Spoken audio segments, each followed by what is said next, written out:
What's going on, Switch leaders? So how do you know you are in the good old days before you have left the good old days? I would describe it as having a parent walk up to you on the weekend and say, hey, I want to brag on one of your small group leaders because they drove 2 hours one way to show up to my son's playoff game. Shout out to you, Jim Monroe. It looks like a student who was baptized last baptism, baptizing one of her Connect students who asked her to baptize her.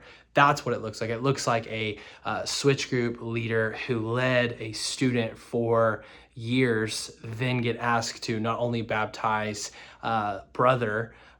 student, but brother, and be a part of dad's baptism as well. When you have momentum, it isn't something you just talk about. It's something that you see walked out faithfully. And I want to thank you for being switch leaders who walk out what it looks like to wield the sword of faith and to push back darkness every single day, because we are going somewhere on purpose. What we do at Switch isn't just so we can show up and feel good about ourselves because we served, but it's to honestly and authentically evaluate ourselves and how we are following Jesus and leading the students who God has entrusted to us, to you, and to direct them in the paths of a good, righteous, and loving Father. That's what it means to be a part of Switch at Shawnee. And so I want to thank you for the ways that you are showing up ready for Switch, because it matters what we do here. It matters that you show up mentally prepared. It matters that you show up prayerfully. So if you're a small group leader looking through the message guide, thinking through intentional questions, asking yourself, how am I going to lead small group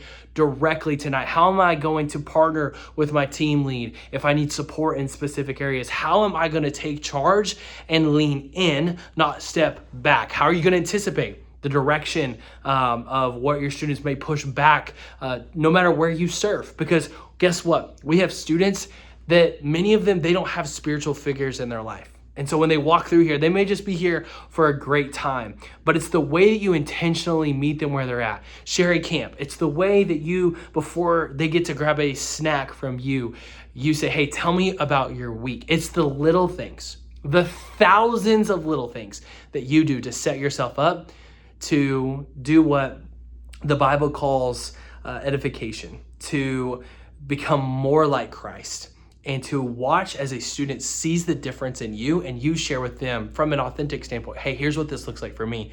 How can I hold you accountable for you to do that exact same thing? And this is where it's going to lead to some challenging conversations, some redirection. It doesn't matter where you serve.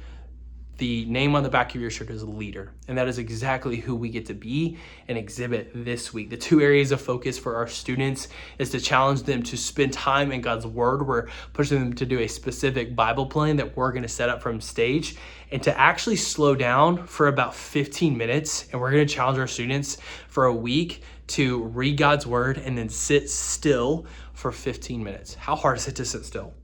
Super hard. So we're going to challenge our students to sit still, to be still and know that He is God. And then 2, what we're going to connect them to is inviting their friends to a place like Switch, to be evangelists at their school and to tell everyone that they know that there is a place that exists for them to find freedom, hope, and connection. And we can do that so adamantly because of the way that you show up. So let's lean in this week. Let's get after it. Thank you for being you. Love you guys so much. Peace.